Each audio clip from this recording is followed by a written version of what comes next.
A Pensar Más con Rosa María Palacios.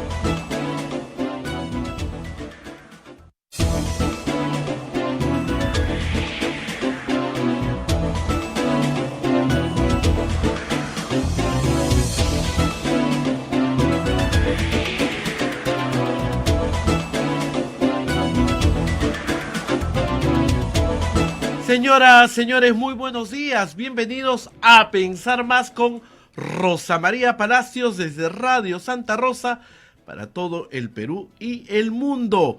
Ya estamos conectados con Radio Santo Domingo en Chimbote, Radio San Martín en Arequipa, Radio Cepagua Ucayali, Radio Quillabamba TV en La Convención, Radio Madre de Dios en Puerto Maldonado. También se une la señal de Radio Huánuco en Huánuco, Radio La Voz de Ayacucho en Ayacucho, Radio Pública en Puno, Radio Moro en Ancash, Radio Cumbre en Huancayo. Allí es la radio del Arzobispado de Huancayo, Radio Milenio en Satipo, Radio Estación Solar en Abancay, Radio Oriente en Yurimagua, Radio Los Ángeles en Cajamarca, Radio San Valentín en Lampa, Radioactiva en Cerro de Pasco, Radio Continental en Huanta, canales de televisión de cable como Onda Digital TV, Fuego TV, Quillabamba TV y otros canales que retransmiten A Pensar Más en el interior del país en sus señales de cable. El Facebook de Radio Santa Rosa, el Facebook de Radio Quillabamba TV y el canal de YouTube de Radio Santa Rosa también transmitiendo, así como nuestra página web www.radiosantarosa.com.pe. Muy bien, hoy día es 8 de septiembre del año 2023. Es un día muy bonito, es un día dedicado a la Virgen María. Para los que somos católicos y devotos de María, hoy día celebramos la Natividad de la Virgen María, o sea, el cumpleaños de la Virgen María. Feliz cumpleaños, Mamá María.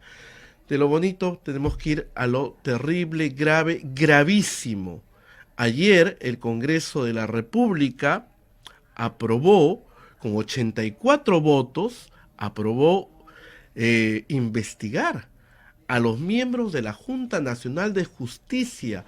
O sea, esto es súper grave y Rosa María nos va a explicar la gravedad del asunto, así también como lo que dijo la señora Boluarte, presidenta de la República, en Pichanaki.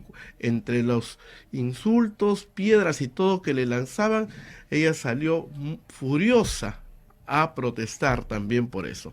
Rosa María, ¿cómo estás? Muy buenos días. Muy buenos días, Abel, y la verdad que muy preocupada por mi país, como todos ustedes. Espero que despierten bien esta mañana a la situación política que el Perú enfrenta. Pero primero tenemos que hablar de nuestros auspiciadores. La Pontificia Universidad Católica del Perú es la universidad número 1 del país en el cumplimiento de los Objetivos de Desarrollo Sostenible, de acuerdo al ranking Times Higher Education 2023. Este logro refleja nuestro compromiso por la construcción de una ciudad inclusiva, segura, resiliente y sostenible. Visítanos en puc.edu.pe. Palestra Editores presenta el libro Justicia Climática, Vulnerabilidad y Protección, una contribución importante a la discusión sobre la justicia climática y su relación con los derechos humanos y la distribución de recursos. Sin duda, una lectura fundamental para aquellos interesados en la ética y la política del cambio climático, así como para aquellos que buscan soluciones justas y equitativas para abordar este problema global. Encuéntralo en palestraeditores.com o escribe al WhatsApp 993-554-971. Y por supuesto tenemos también todavía nuestra conferencia que estamos presentando. Denme un minuto porque Abel siempre se acuerda de pasármela y yo la tengo acá. Se trata de una, discúlpenme un segundo, van acumulándose tantos mensajes, Abel, que la pierdo. Acá está. Es un seminario de negociaciones políticas, los días 7, 12, 14 y 19 de septiembre. Sábado 9 de septiembre. Expositores: Francisco Miró Quesada, Richard Arce Cáceres, Jaime Lertora, Marisol Perestello, Universidad Alta de los Marchán, Juan de la Puente. Convenio con Brasilcom, la Universidad Federal de Río Grande do Sul y el SIAC. Teléfono del SIAC 996-057-321.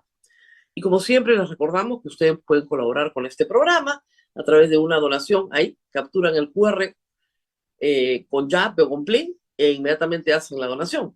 Es facilísimo. Pero también lo pueden hacer a través del sistema PayPal en www.radiosantarosa.com.pe. Ahí pueden encontrar las instrucciones para hacer donaciones con tarjetas de crédito desde cualquier lugar del mundo. Muy bien, Abel, ayer ha sido un día, hay que decirlo, bastante complicado porque el país estaba ensimismado con el partido de fútbol y eso ha permitido que el Congreso, la presidenta también, hagan cosas que parecían imposibles. Porque claro, cuando la gente está distraída mirando otra cosa, puedes hacer más o menos lo que quieras. Y eso es lo que ha pasado. Empecemos por el Congreso. Ya les hemos contado en varias oportunidades que ha habido una amenaza permanente contra la Junta Nacional de Justicia. Y acá es bien importante contarles primero qué cosa es la Junta Nacional de Justicia, por si lo han olvidado. La Junta Nacional de Justicia es el ente encargado de escoger, seleccionar y nombrar a todos los jueces y fiscales del Perú. Y también designa al jefe de la OMPE y a la jefa, en este caso de la RENIEC, que es mujer. Y cada 4 años puede permitir la revisión, ¿no es cierto?, de esta decisión para ratificar a los 2 funcionarios.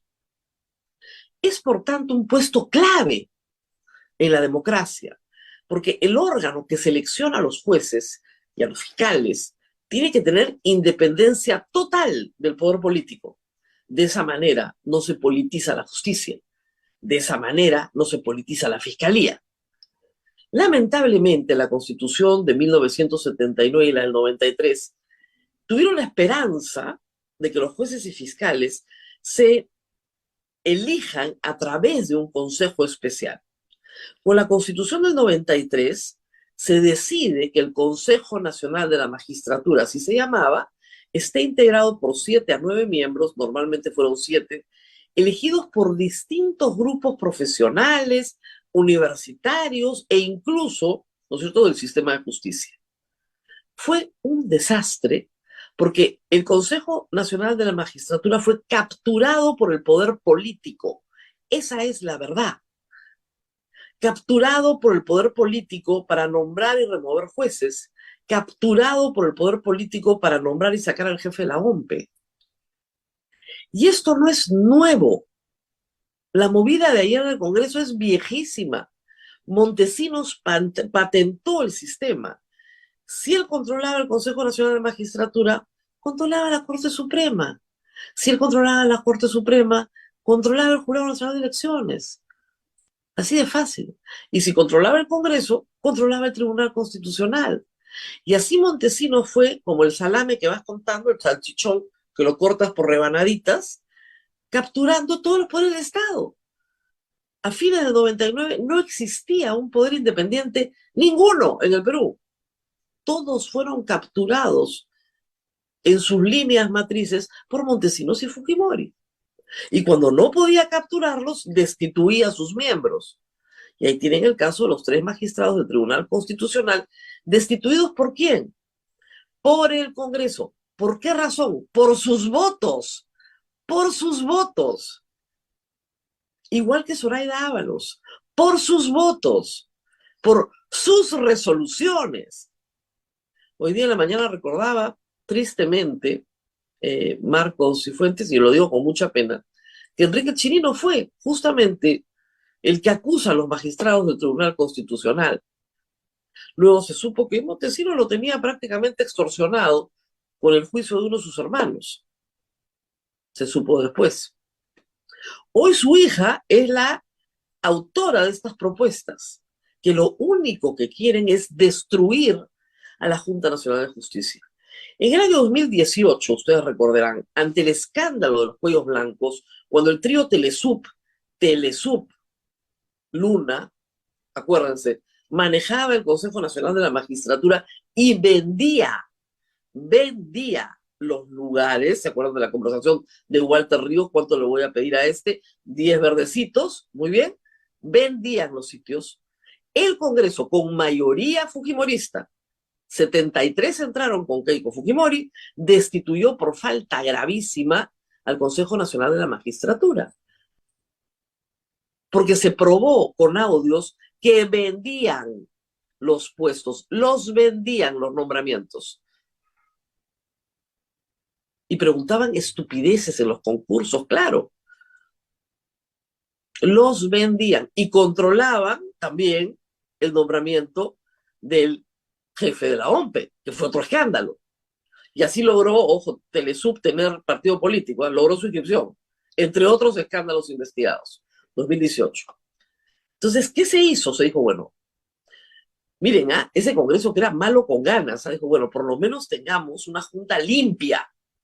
Entonces, los poderes del Estado, sin incluir al Congreso, Judicial, Ministerio Público, Contraloría, Defensoría del Pueblo, y 2 universidades, o sea, la universidad más antigua pública y la más antigua privada, las más antiguas, digamos, dirigían concursos para elegir un representante. ¿Ok? Esos 7 elegían ¿a quién? A los 7 miembros de la Junta Nacional de Justicia. Se hizo un sistema de selección sumamente complejo para evitar la politización. Y se hizo un concurso público. Recuerden ustedes, en el primer concurso todos salieron jalados. O pasaron 3 que no pasaban en el examen oral. Segundo concurso, se logra conseguir 7 justos en Sodoma. Porque eso es lo que son la Junta Nacional de Justicia. Con todas sus limitaciones y defectos. Pero se llegó al acuerdo que estas personas eran honradas, no le habían robado a nadie, no le pegaban a sus hijos ni a su mujer, ¿no es cierto? No tenían deudas de alimentos. Y se nombraron a estas 7 personas honorables. Y estas 7 personas tuvieron que destituir a Inostroza, destituir a Chávarri, destituir a todo el grupete de fiscales que estaba hasta acá, destituir a otros vocales supremos, comenzar a nombrar vocales supremos. Nombraron a la señora Patricia Benavides en un concurso donde ella miente, en un concurso donde ella no puede contestar preguntas simples de derecho, y la pasan porque su currículum era muy bueno, y miente porque su currículum estaba basado en un puntaje total por 2 tesis que nadie ha visto hasta el día de hoy. Nadie las ha visto. La Junta confía en el título expedido, pero nunca revisó las tesis. La señora les mintió, porque tales tesis nadie las ha visto, ni siquiera ella, aparentemente. Entonces, esta Junta Nacional de Justicia, que hace un trabajo de purga dentro del Ministerio Público, dentro de la Corte Suprema, dentro de todo el aparato, que nombra jefe de RENIEC, jefe de la OMPE, va a actuar con justicia en el caso de Patricia Benavides. Y Patricia Benavides organiza todo esta debacle porque no le da la gana de que su hermana sea investigada por liberar a un narcotraficante. Su hermana y los otros 2 que la acompañaban. Y tiene otra hermana también procesada dentro del sistema de justicia. Y como no le da la gana que toquen a sus hermanas, canjea la cabeza de Pedro Castillo contra protección total contra ella. Eso es lo que estamos viendo en el Congreso. ¿Qué cosa creen que estamos viendo? Yo les entrego a Pedro Castillo y ustedes me protegen. ¿Ya está? Listo, ya les entregué a Pedro Castillo. Mentira, porque Pedro Castillo dio un golpe de Estado. Pedro Castillo está preso porque dio un golpe de Estado. Los casos judiciales contra él se han podido abrir después de que dio el golpe de Estado. Entonces, por eso tiene que pagarle a Patricia Benavides con la cabeza de toda la Junta Nacional de Justicia. Se acabó la separación de poderes. Es que no se dan cuenta de lo grave que es esto. Ya no hay separación de poderes. Es lo último que quedaba. El Tribunal Constitucional fue tomado por el Congreso. Es tributario del Congreso. Sus resoluciones lo único que hacen es concederle más poder al Congreso. El Congreso no puede ser examinado en el sistema de justicia. El Congreso tiene iniciativa de gasto. El Congreso puede desmantelar su NEDU sin ningún problema. El Congreso puede nombrar a quien le dé la gana como defensor del pueblo, sin el concurso público, sin méritos.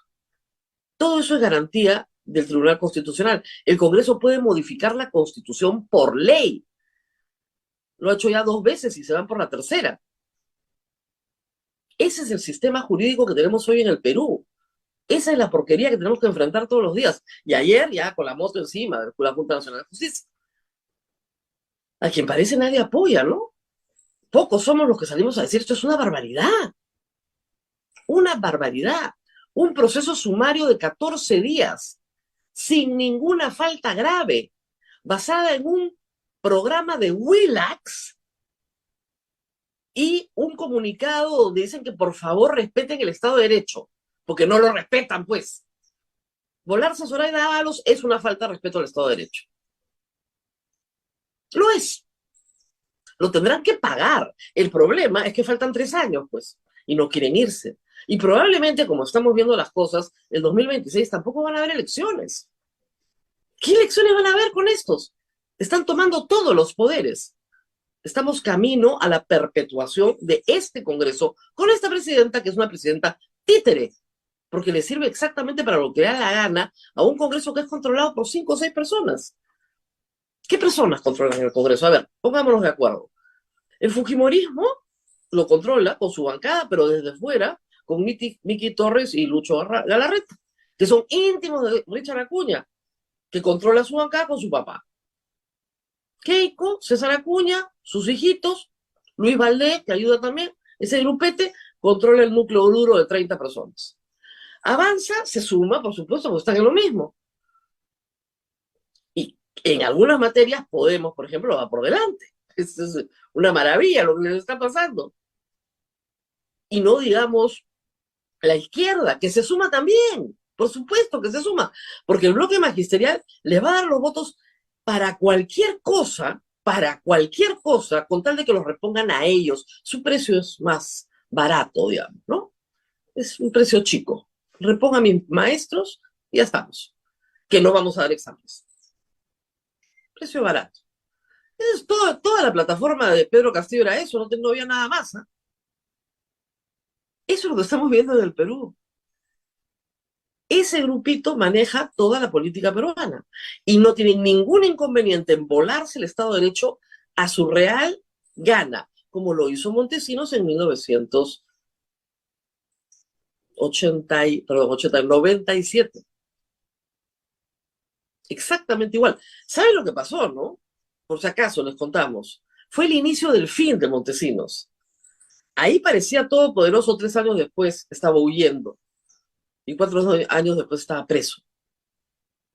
Entonces, si creen que pueden hacer la de Montesinos sin consecuencia, eso es muy diferente.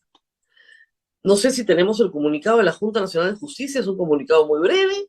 Tenemos por ahí, Abel, y también el de Naciones Unidas. Porque, Sí, claro, Rosa María. ¿perdón? Sí, sí.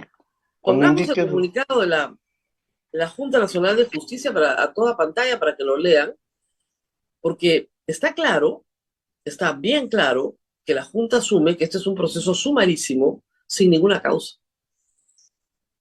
Y que lo que viene ahora es un ataque brutal a la democracia. La Junta era la última cosa que quedaba, la única que no hayan podido usurpar, y la han usurpado. La están usurpando. Obviamente los destituyen a todos para que el Congreso elija a otros. Y esos otros tienen que ser, discúlpenme, tributarios del Congreso, porque si no, no hay posibilidades, ¿no? Correcto. La Junta Nacional de Justicia rechaza amenaza al orden constitucional. Al país le constan las amenazas que desde diversos frentes se ciernen sobre la Junta Nacional de Justicia, sin más causas que el ejercicio independiente de sus funciones constitucionales. Segundo, el Congreso de la República ha aprobado hoy una moción para que los 7 miembros del Pleno de la Junta Nacional de Justicia sean sometidos a proceso sumarísimo para su total remoción a partir de imputaciones falaces y carentes incluso de los más leves indicios de falta alguna. Tercero, la Junta Nacional de Justicia considera que la eventual remoción de sus miembros sin un procedimiento preestablecido, sin una causal tipificada y con clamorosa carencia de fundamento, constituiría un quiebre del orden constitucional y del equilibrio de poderes en el Perú. Lima, 7 de septiembre del año 2023, el Pleno de la Junta Nacional de Justicia. Terrible, terrible. La verdad que todo esto es por mandar un comunicado diciendo al Congreso, ojo, en el caso de Zoraida Ábalos, respeten la separación de poderes y respeten los fueros. ¿Por qué? Porque la destitución de Zoraida Ábalos le corresponde a la Junta Nacional de Justicia también. Y no la van a destituir, no le van a quitar el título de fiscal por una acusación constitucional que está en trámite. Pero en fin. Ay, Dios mío, comunicado de la ONU, comunicado de transparencia. Terrible, ¿no? Y la mayoría de la población, creo yo, en Lima, es indiferente a esto. Después no entiende por qué no hay seguridad jurídica, después no entiende por qué no hay crecimiento económico, ¿no? ¿Qué seguridad jurídica va a haber si el Congreso se tira a todo el sistema de elección de jueces para tener personas tributarias a ellos que elijan a sus jueces? ¿Ah? ¿Qué le parece el plan? Jueces elegidos por los congresistas, porque van a poner a personas en un concurso amañado, porque ya controlan el TC, ya controlan la Defensoría, ya controlan la Contraloría, al Contralor le han dado un tiempo más de vida, y todos esos integran a los que tienen que escoger a los nuevos miembros de la Junta Nacional de Justicia. Ni Montesinos, ¿ah? Montesinos se demoró como 3 años, ¿ah? O 4. En realidad estuvo 10 años en el poder. Pero, digamos, montar todo este esquema de captura de los entes estatales le demoró un poco más. Estos han sido rapidísimos. Igual que Castillo para robar, esto para saltar el Estado y lotizárselo más rápido que nadie. Qué vergüenza, ¿verdad? ¿No? Bueno, ¿qué más ha pasado ayer, Abel? Ayer la presidenta se fue a Pichanaki, donde hay 3 muertos de bala por la espalda, de bala de la Policía Nacional. Los asesinaron. Un chiquillo de 17 años, un papá que iba a buscar a su bebé, ¿ya? 3 muertos en Pichanaki. Y se presentó y le echó la culpa ¿a quién? A los muertos. No sé si tenemos la grabación, empoderada, gritando, Dina, asesina, no me van a decir así, no me van a amedrentar, los culpables son los que se han manifestado. Bala de policía, obviamente hubieron disturbios, hubieron 3 heridos, detenidos. ¿Quién va a soliviantar? A ver, en una población donde tienen 3 muertos. Vamos a escuchar. A mí nadie me va a amedrentar. A mí nadie me va a amedrentar con palabras como vienen diciendo. Dina asesina. Yo les pregunto a aquellos que gritan esas palabras, ¿quiénes han matado a nuestros hermanos en esas violentas manifestaciones? Fueron ellos mismos, porque de esa manera querían doblegar a un gobierno constitucional, a un gobierno democrático. Y a ellos les digo, no sigan matando el desarrollo de los pueblos. A ellos les digo, unámonos, porque hasta en las diferencias podemos encontrar coincidencias para sacar a nuestro Perú adelante. A ellos les digo, no les tengo miedo. El asesino está bien preso allá en la Diroes. Que él responda por las muertes.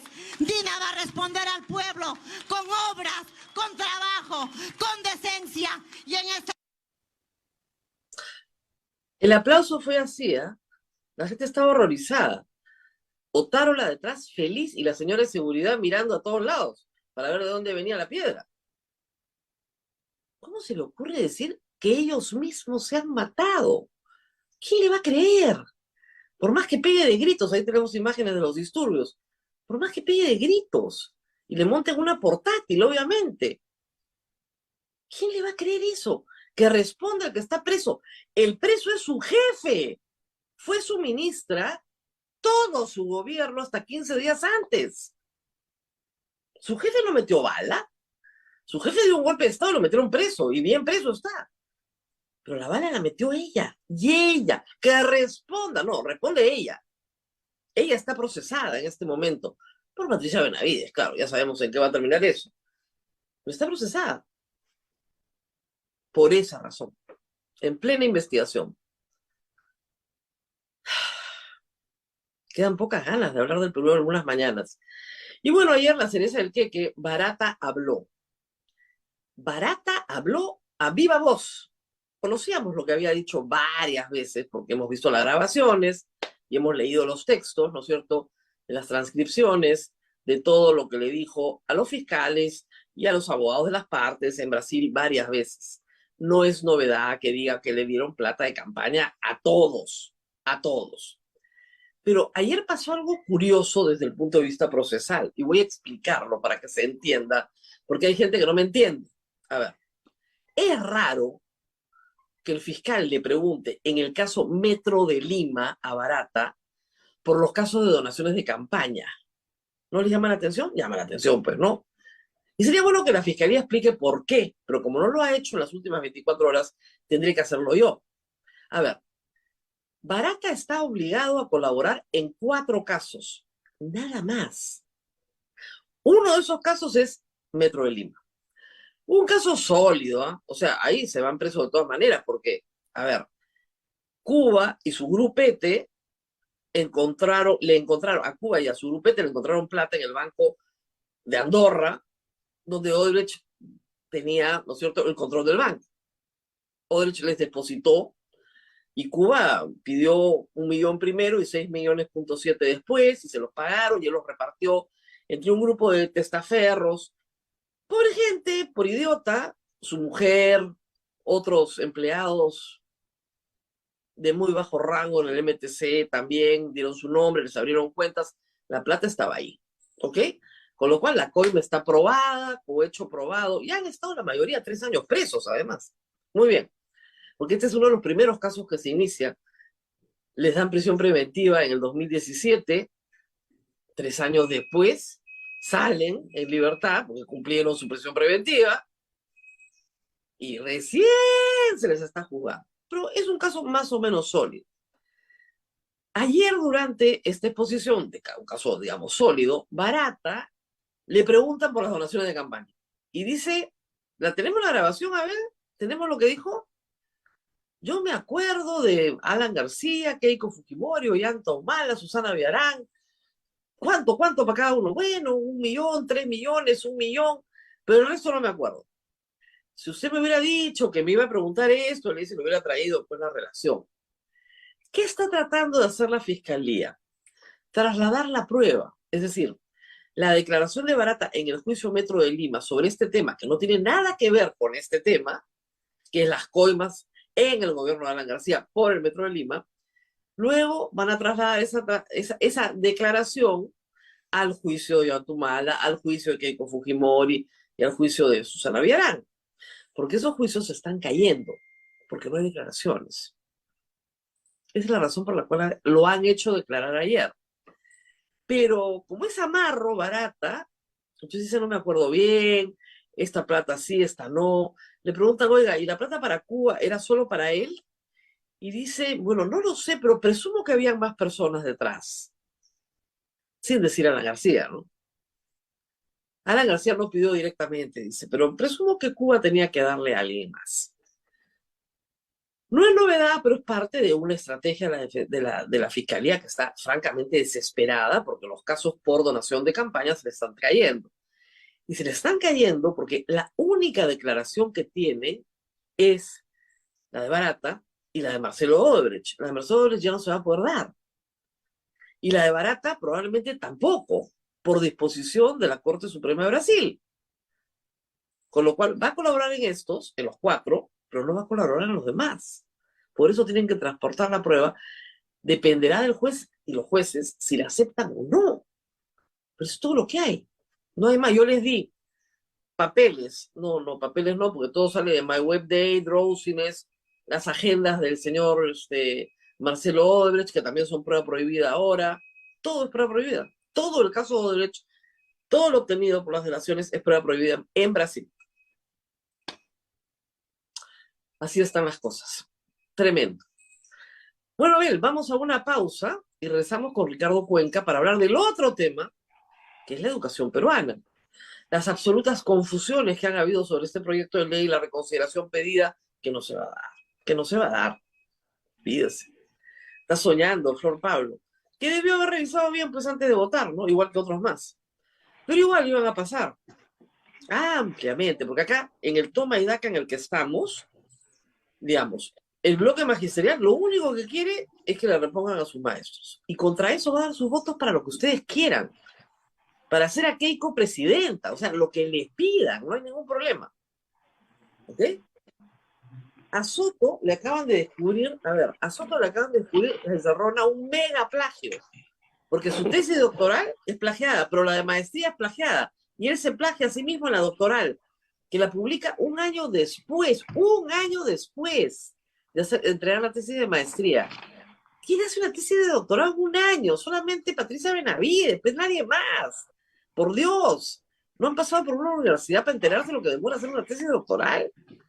Y luego tenemos en portada hoy del Comercio, nuevo titular de justicia fue sentenciado en doble instancia por alimentos.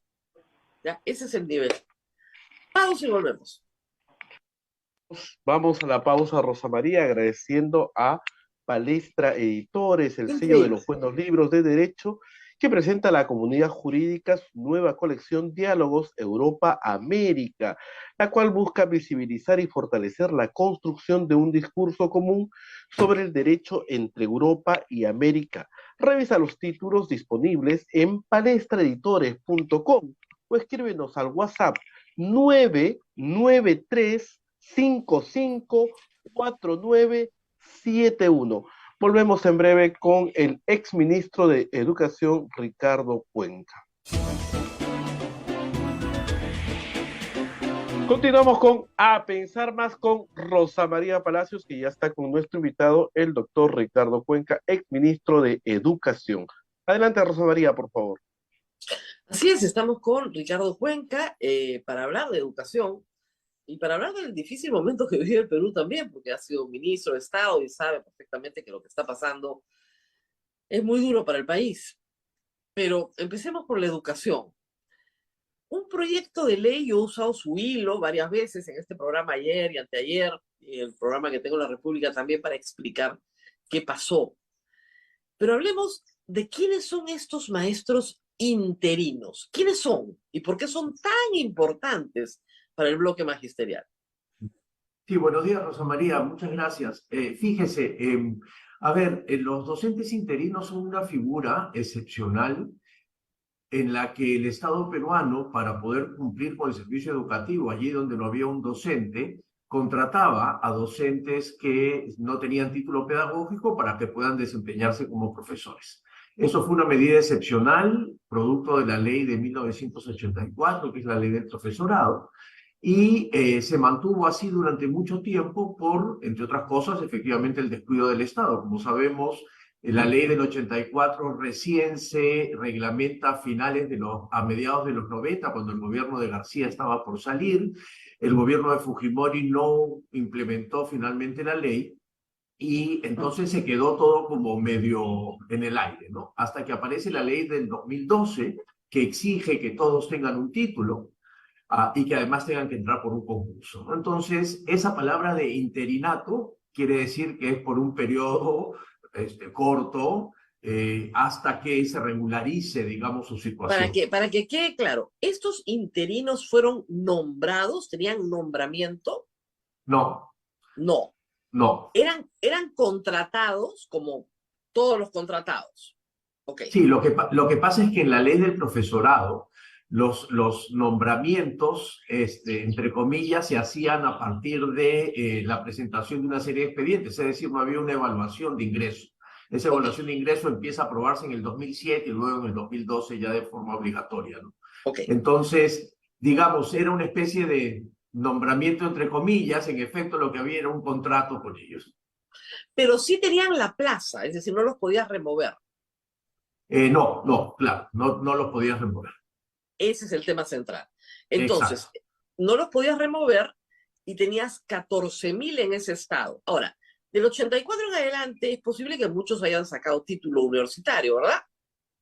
Muchos sí sacaron su título, estudiaron, lo que fuera.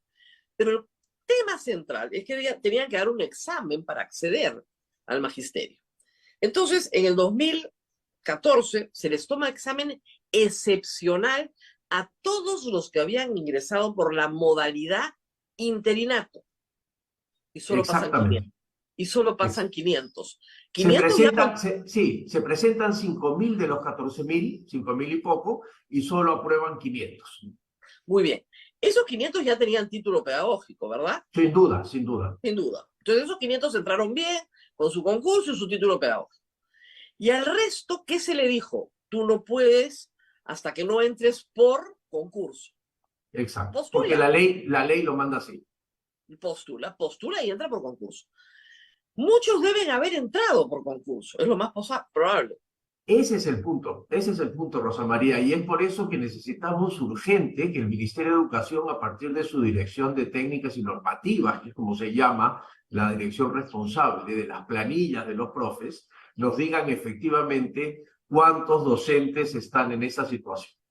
Perfecto. Ahora, para hacer la big picture, la figura grande, ¿cuántos docentes nombrados tiene el Perú que ya pasaron por su concurso y cuántos docentes tiene contratados? Ya, a ver, alrededor del 40% de los docentes siguen siendo contratados en el Perú. Ok. Ya, es decir, casi la mitad, cosa que es el punto central de por qué suceden estas cosas. Así es. El 60% Ahora, me podrían de los decir, docentes... pero doctor, si el 40% ya están contratados, estos siguen en aula como contratados, pues, ¿o no? Pero los contratados tienen que pasar también por una evaluación. Ajá. ¿Desde cuándo? Si es desde la ley del 2012. Es decir, el contratado también pasa por evaluación. Exactamente. Ese dato es importante. Ok. Exactamente. Entonces, estos son los irreductibles, los que no quieren pasar por evaluación y están fuera del magisterio. Exactamente. Porque no han entrado ni como contratados. A ver, con los docentes no titulados hay como dos fenómenos, ¿ya? Uno que creo yo es el importante y el otro que tiene que ver con esta coyuntura particular de la ley aprobada por el Congreso. En el primer punto están los docentes interinos docentes sin título, no interinos, sin títulos que todavía trabajan hasta ahora en algunos lugares en el país.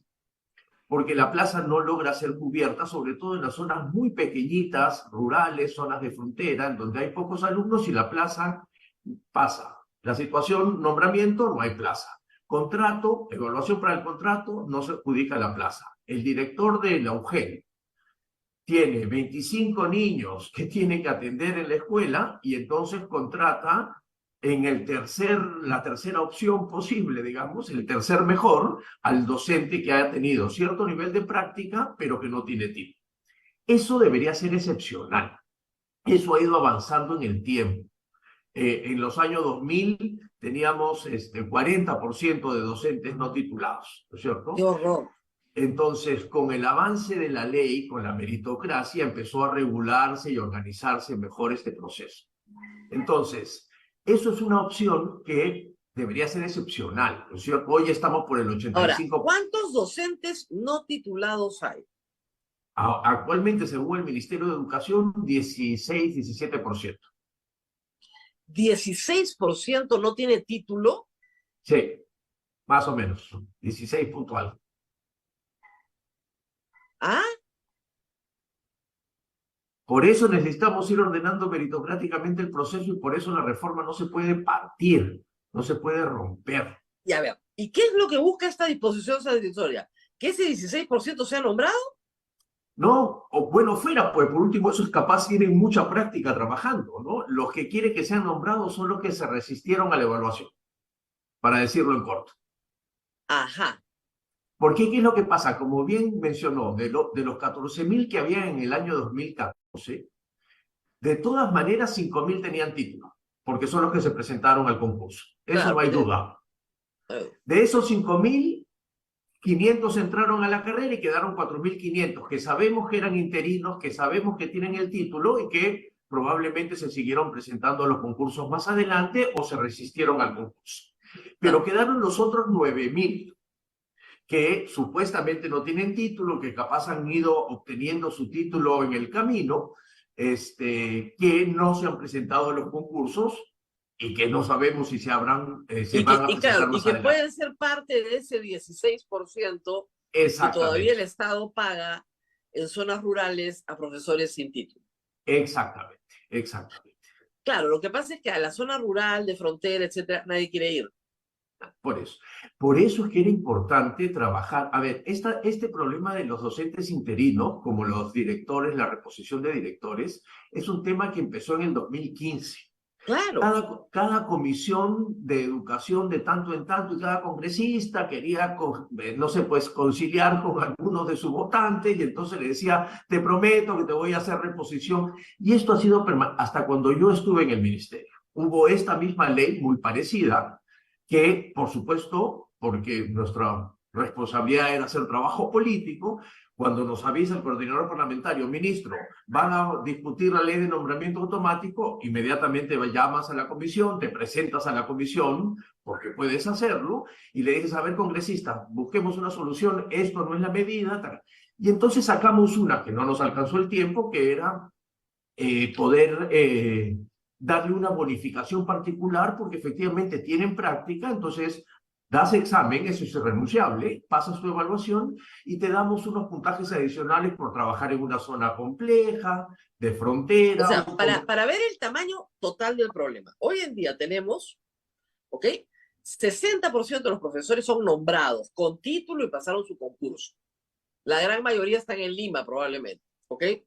40% son contratados, ¿ok? Dentro de ese universo de 40% contratados, hay 16% que no tiene título. Exacto, okay. Más o menos. Ese es más o menos. Entonces, dentro de ese 16% que no tiene título, mientras no se presente nadie con título a su plaza, van a seguir estando ahí. Ok. Fuera del sistema, ahora, ese 16% que no tiene título no tiene que dar examen, ¿verdad? No.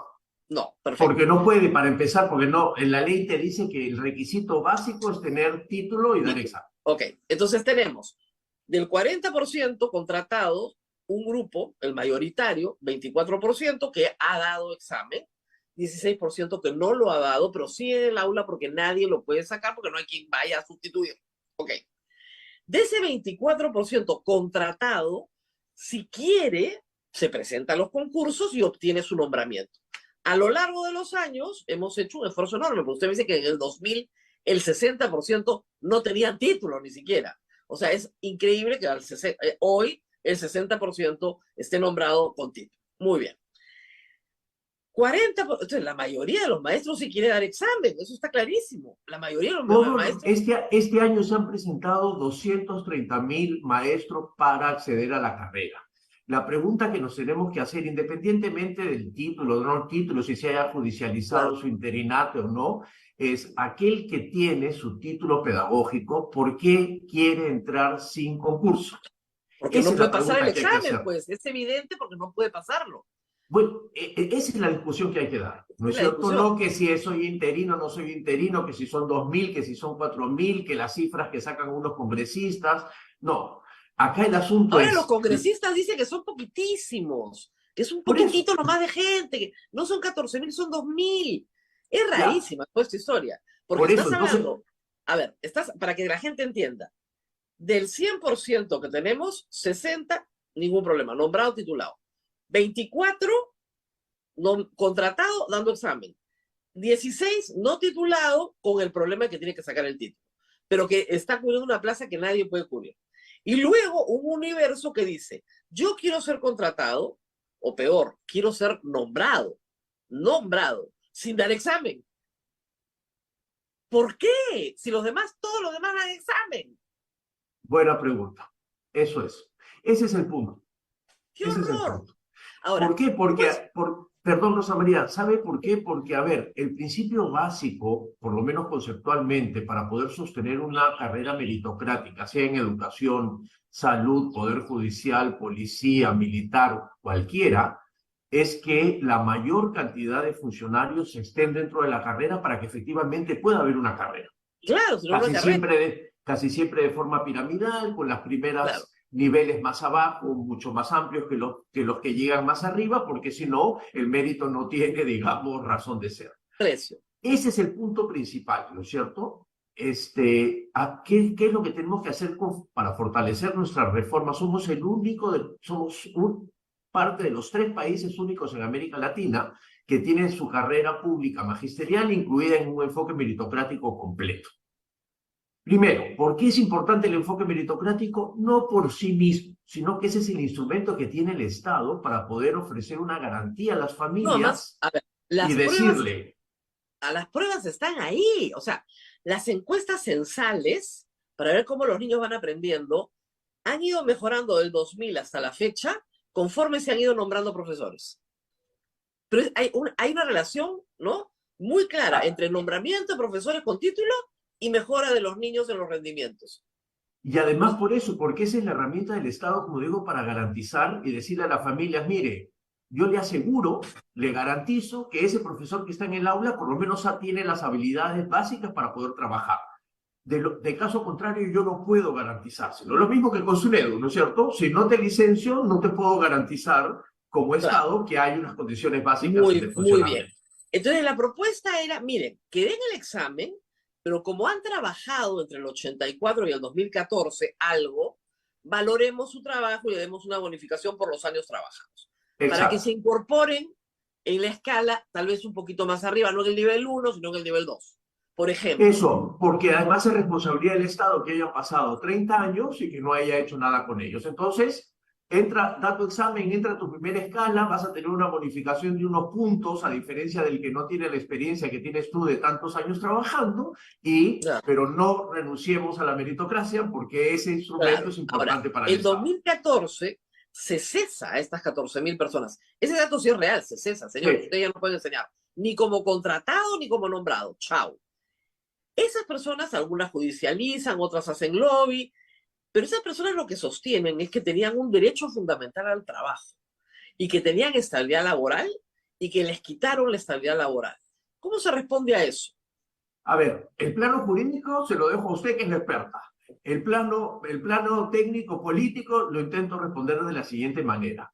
Una de las fortalezas que tuvo la ley del 2012 que impulsó Patricia Salas fue que reunificó en un solo régimen laboral a los docentes, que venían de la ley del 84, que tenía estabilidad laboral permanente, no había evaluación ni salida del sistema, salvo casos muy extremos, que finalmente nunca se implementó, como lo comentamos al principio, más una ley del 2007 aprobada durante el gobierno de Alan García, que no fue obligatoria, no fue muy exitosa, por eso solamente el 25% de los docentes estaban en el lado meritocrático, y entonces funcionaban estas dos carreras a la vez.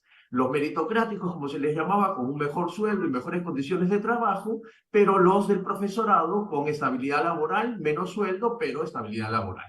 Lo que hace Salas es juntar estas dos leyes y sacar la ley de reforma magisterial y dice, es obligatorio de aquí en adelante esto.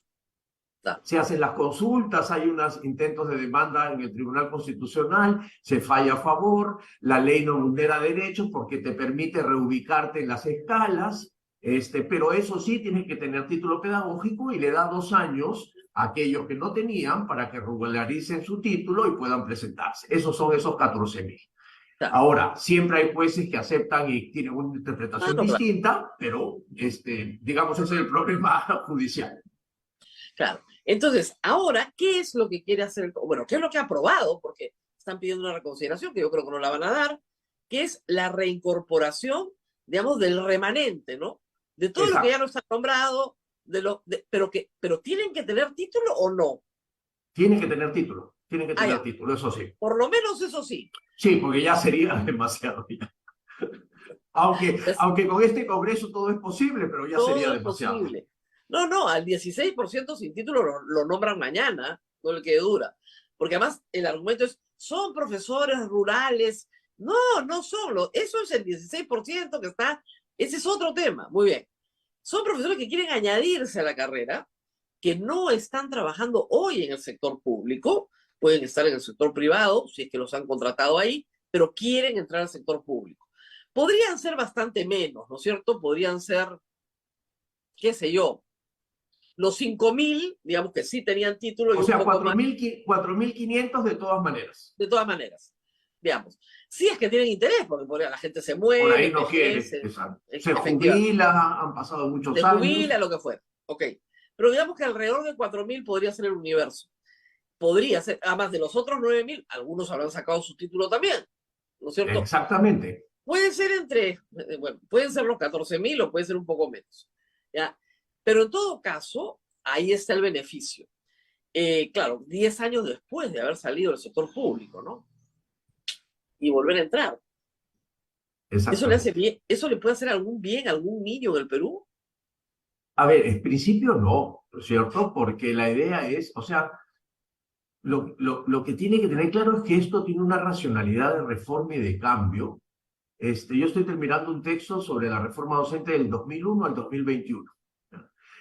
Porque las conversaciones sobre estos cambios efectivamente iniciaron a inicios del 2021, con el gobierno de transición y el gobierno de Toledo al principio. Entonces se intentó Claro, hacer porque, varias a ver, ¿por qué? leyes. Yo en esa época ya estaba en el periodismo, lo explico a todos por qué. Porque comenzaron a publicarse, Fujimori no las había querido publicar, no las publicaban. Yo recuerdo haber estado una vez en RPP preguntándole a un ministro de Fujimori que nos diera las cifras, y era muy gracioso porque uno de los locutores era maestro y se voltea en la pausa y me dice, no te la va a contestar nunca, Rosa María. Y yo decía, ¿pero por qué? Si está el censo, con eso nos permite mejorar. Bueno, el asunto es que con Toledo comienzan a publicar las cifras. Y las cifras eran un desastre. Los niños no sabían leer y escribir, no sabían sumar y restar en segundo grado.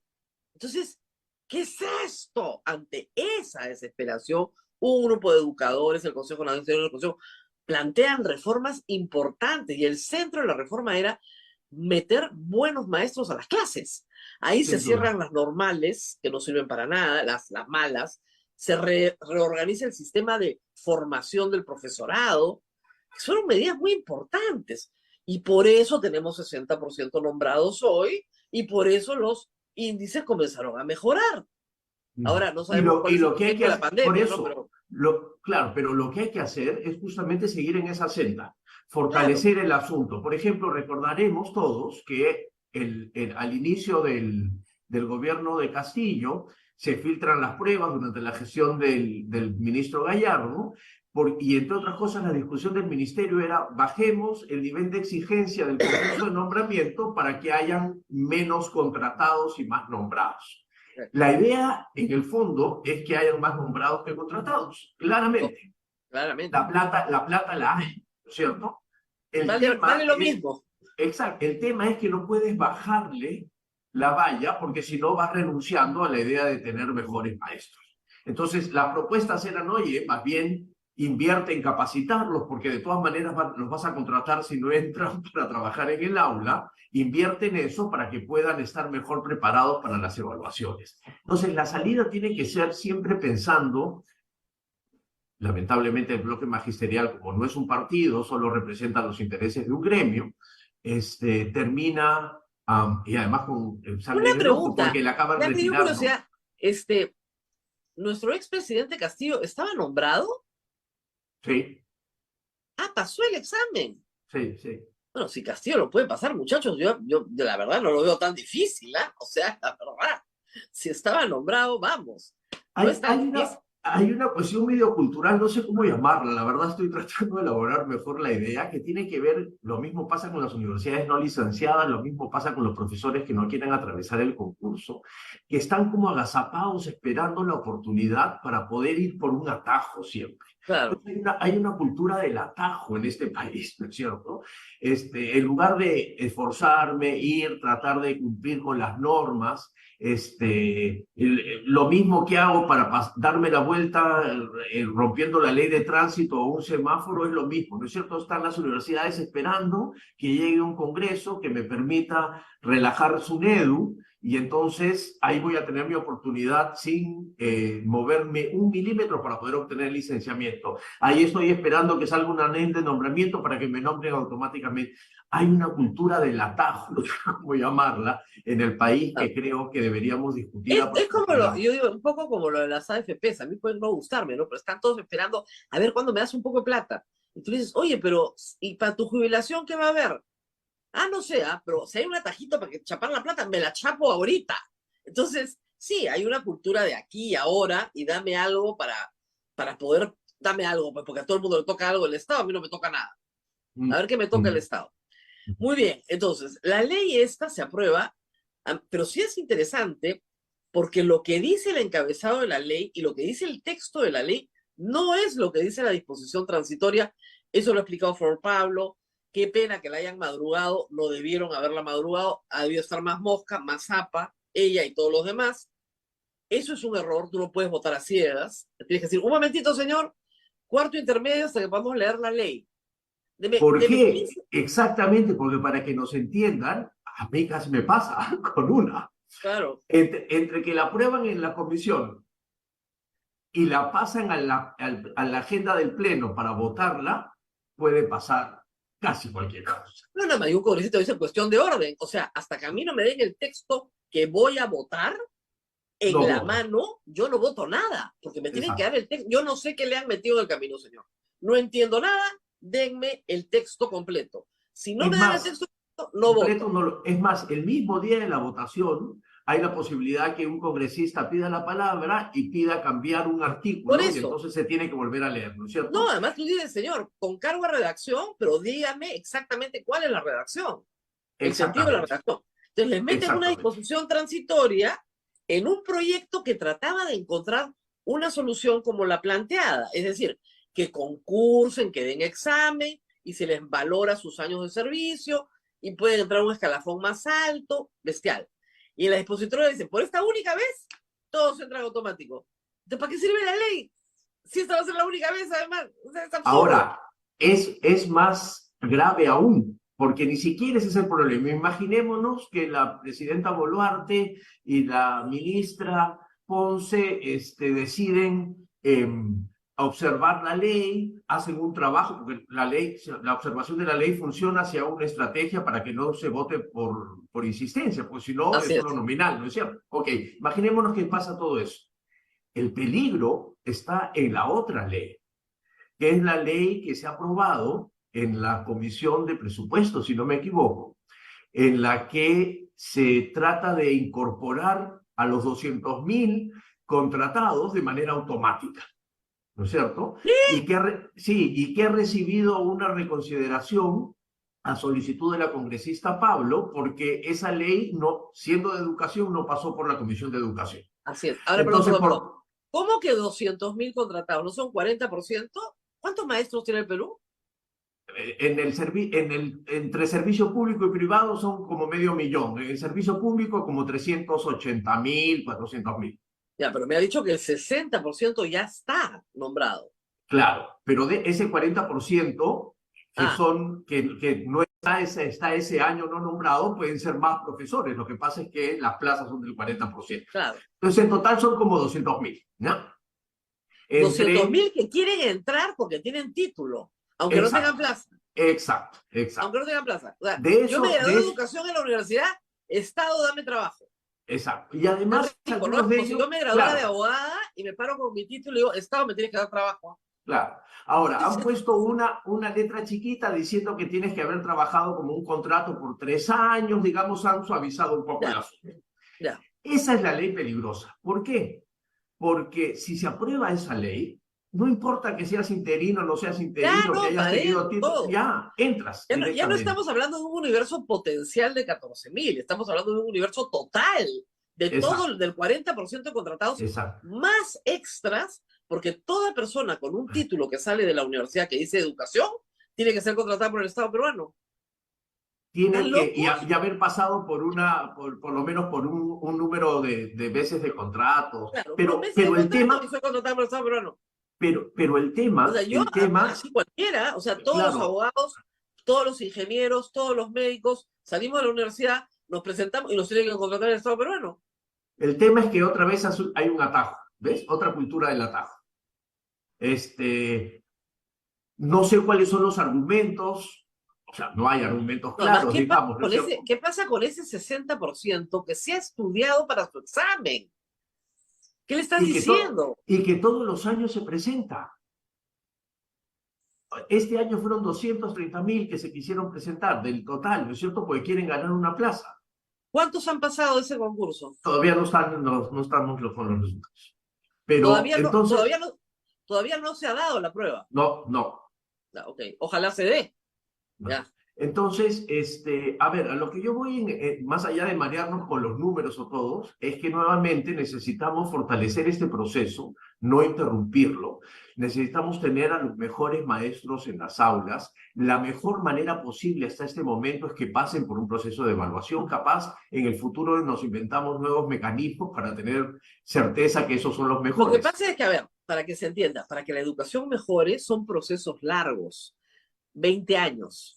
O sea, estamos viendo los resultados de decisiones tomadas hace 20 años, hoy, en la mejora del rendimiento de los alumnos. Si no tomas las decisiones coherentemente, vas a tener una caída de todas maneras. Pero de todas maneras. Y eso que no estamos midiendo todavía la pandemia. No se ha medido todavía el impacto de la pandemia en las pruebas censales. En algunas áreas sí, hubo una caída, no fue una caída tan terrible como hubiésemos pensado, felizmente. ¿Por qué? Porque, entre otras cosas, a pesar de las dificultades, los profes trataron de hacer su mejor trabajo posible porque los que han entrado están en mejores condiciones para poder hacerlo, inclusive en ese contexto. Entonces, hubo una caída, sin duda, como la hubo en todos los países en el mundo, pero la caída no ha sido tan terrible como nos hubiésemos imaginado, ¿no es cierto? Y algo atribuible a ellos es que los profes están haciendo bien su trabajo. Y tenemos que continuar con eso. Tenemos que continuar fortaleciendo la profesión. Por eso yo le decía el otro día a unos, en una entrevista, me ponía en el chat, tengo título, no me reconoce. Ten tu título y preséntate, prepárate. Si ingresas así a la carrera, nadie va a poder decirte que no sirves, que tu trabajo no sirve. Al contrario, ¿no es cierto? Te fortalece profesionalmente haber ingresado además, por un concurso de mérito. A este momento yo le digo a los padres de familia, revisen quiénes son los profesores de sus hijos. Porque de repente no tienen título o de repente son contratados. Hace años que se presentan. O sea, con todo respeto, ¿no? Si Katy Ugarte quiere ser profesora de mi hija y la han jalado 7 veces, yo tengo derecho a dudar de que es una buena profesora para mi hija, ¿no? Entonces, los papás también tienen un rol acá muy importante, que tienen que exigir que los profesores de sus hijos sepan más que los profesores tienen que saber más que los padres, si no, ¿para qué los mandamos al colegio? Y saber que la educación no puede tener una importancia retórica, ¿no es cierto? Ni hacer uso político de ella como ya se había dejado de hacer hace años. Ahora los partidos utilizan universidades, los partidos utilizan textos escolares como la Constitución que sacó el Congreso de la República, porque lo que hay que es fortalecer, porque si no se fortalece, se abren espacios para esto, para que hayan pocas certezas del Estado, para que se cometan errores como los que se cometieron con los profesores con los títulos truchos, ¿no es cierto? ¿Por qué? Porque otra vez es una excepción. No cubro mi plaza, no cubro la plaza con contrato, no cubro la plaza con contrato regular que tienen que dar examen. Los directores de UGEL, porque son las UGELes las encargadas de las escuelas, no el Ministerio de Educación, necesitan cubrir esa plaza en una ciudad urbana, ya no esa ciudad chiquita donde pongo a uno sin título, sino que hay una excepción que es contrato por certificación, no recuerdo el nombre ahora, que es presentar un expediente. Eso es la puerta de entrada para que en ese expediente, que la UGEL no tiene ninguna posibilidad de revisar... encontraron 1.200, creo, profesores que no habían estudiado nada. Exacto. Nada, tenían certificados falsificados de educación por el arte. Entonces todos eran artistas, ¿no? ¿Por qué entran así? Por esas excepciones. Entonces lo que hay que evitar es que la excepción se vuelva la norma. Justamente es una excepción porque es la última salida que tiene el Estado para poder ofrecer el servicio educativo. Entonces lo que hay que fortalecer es la carrera, no debilitarla. Claro, hay una percepción desde el Congreso del Estado como agencia de empleo para la clientela. Entonces hay que darle trabajo a todo el mundo, a la clientela que tengo, para que así me reelijan o yo sea más popular o lo que sea necesario, y eso pasa por hacer todos los atajos y las trampas del mundo sin preocuparte del servicio público. El servicio es lo de menos, es darle chambitas a toda tu clientela, y eso es lo que estamos viendo en el Congreso. Y además, con 101 votos a favor, es un escándalo. Absolutamente, absolutamente. 101 votos. Absolutamente. Qué Sí, sí, la berrinche. verdad es que yo el otro día tuiteaba, he iniciado mi archivo de un libro que escribiré en el año 26 en adelante que se llama, perdón, Inventario de Estropicios. Claro. Porque hay que registrar esto que es de verdad escandaloso, escandaloso. Muy bien.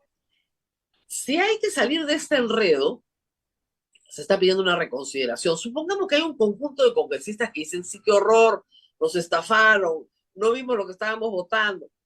¿Cuál sería la salida para encontrar una salida también para profesores que dicen, oiga, algún derecho debo tener? ¿Cómo hacerlo? A ver, uno, no renunciar a la democracia, a la meritocracia, dar el examen y recibir bonificaciones especiales, como lo habíamos dicho y como originalmente estaba en el proyecto, ¿no es cierto? Trabajaste tanto tiempo en una zona rural, en una plaza donde nadie quiere ir, tienes X cantidad de puntos. Tienes 10 años de experiencia trabajando y no has tenido ningún problema, no ha habido ninguna queja, ninguna denuncia en la UGEL, tienes tantos otros puntos. Eso te va a ayudar a entrar en mejor competitividad con aquellos otros que se están presentando. Esa es una salida, creo yo, medianamente justa, por lo menos con quienes han estado desatendidos por el Estado mucho tiempo, pero no renuncio a la meritocracia.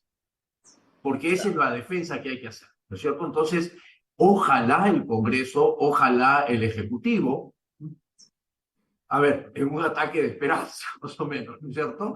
Ambos logren entender que acá no se trata de una pelea por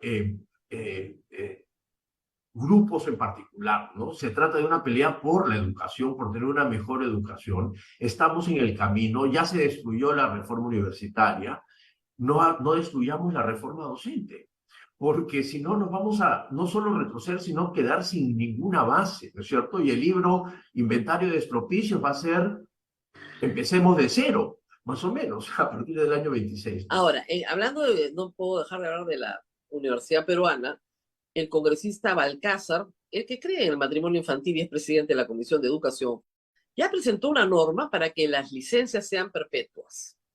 Perpetuas. Indefinidas, dice él, pero es lo mismo. ¿Qué podemos decir sobre eso? A ver, creo que ya lo hemos conversado antes. Una de las estrategias, hay que reconocer que con relativa habilidad que tiene el Congreso, es que como no puede desaparecer formalmente SUNEDU, lo que hace es debilitar sus procesos internos, Claro. para que parezca SUNEDU, aunque en el fondo no lo sea, ¿no es cierto? Entonces es una ANR arropada de SUNEDU, pero en el fondo tiene exactamente los mismos principios que tuvo la ANR que fracasó. Dar licencias permanentes, definitivas, vitalicias, de por vida, lo único que hace es nuevamente quitarle la posibilidad al Estado de garantizarle a los jóvenes y a sus familias que esa universidad cumple con condiciones básicas de calidad. Otra vez se queda el Estado con las manos amarradas porque se favorecen algunas universidades que efectivamente no salen. Lo que espero es que las universidades licenciadas salgan inmediatamente a decir que están de acuerdo con el licenciamiento rotativo de la cantidad de años que se les ha dado, porque esa es la mejor demostración que vas mejorando permanentemente. Claro, lo que pasa es que hay, a ver, 5 o 6 universidades, como digo yo, que no tienen ningún problema, que están a la vanguardia, ¿no? Ningún problema. Pueden decir, oiga, a mí que me licencien todos los años, no tengo ningún problema. Pero luego hay un paquetón, ¿no es cierto?, que han pasado pues con las justas o que son finalmente condiciones básicas, ¿no? Y no escalan a las mejores condiciones. Entonces, no van a salir a decir absolutamente nada. No han salido a decir nada. Ahora, lo que pasa es que el licenciamiento, la aprobación mínima del licenciamiento es como decimos aquí en el instituto, la línea de la pobreza, ¿no es cierto? Hay quienes salieron de la línea de la pobreza y otros que están acá. Al primer vaivén, sacan la nariz y empiezan a ahogarse. Bueno, lo mismo pasa con algunas de ellas. Hay algunas universidades privadas, hay algunas universidades públicas que han demostrado que el licenciamiento los ha ayudado a fortalecerse, ¿no es cierto? Y que están efectivamente más sólidas, mejor, y que más pueden ordenadas. Eso, y permanentemente mostrar que es posible mantener condiciones básicas y además ir subiendo en esas condiciones básicas hacia una acreditación de excelencia, ¿no es cierto? Aunque también la propia presidenta Boluarte firmó el decreto supremo que debilita el sistema de acreditación, pero eso es otra historia. Entonces, ¿qué es lo que pasa? Otra vez, el corazón de la reforma universitaria, que es la regulación por parte del Estado de las condiciones básicas de calidad como garantía pública, terminó de desaparecer.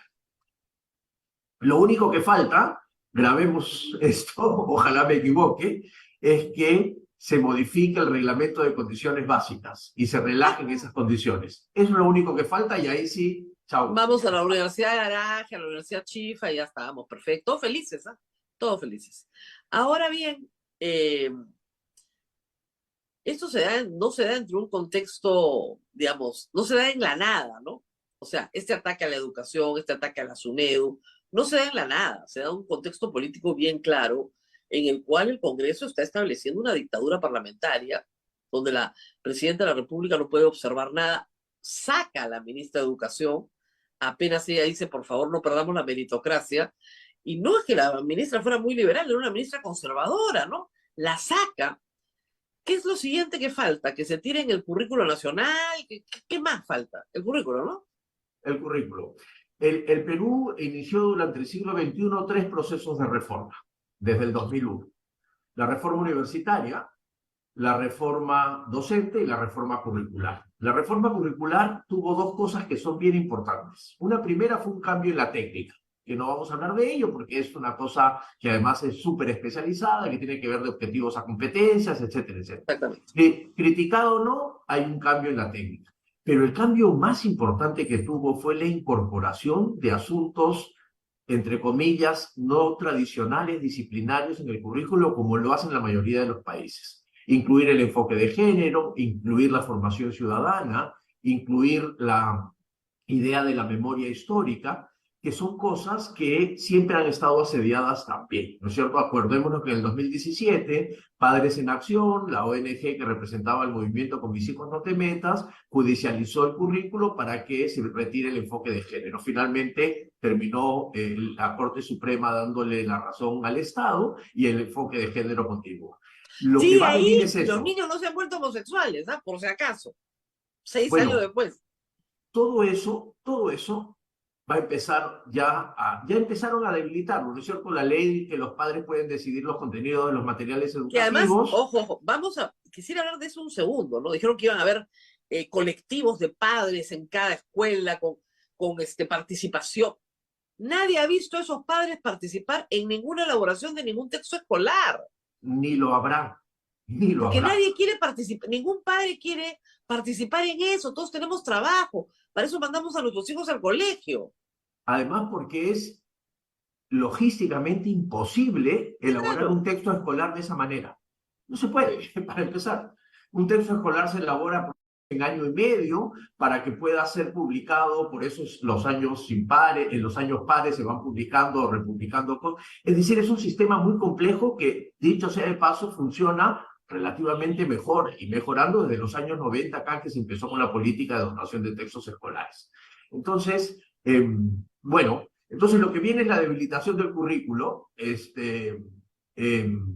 probablemente otra vez entrando por la idea de modificar las cuestiones técnicas, volvamos a los cursos, las áreas, esa discusión que tienen los pedagogos, es una discusión por supuesto interesante, pero hiperespecializada que nosotros no tenemos, pero lo otro es donde va a venir el ataque directo, ¿no es cierto? Al tema de estos enfoques que aparecen en el currículo. Además, la verdad, yo no sé en qué cabeza cabe en el Congreso. A ver, tienes 10.000 personas presas por violación, tocamientos indebidos, todos los delitos contra el honor sexual.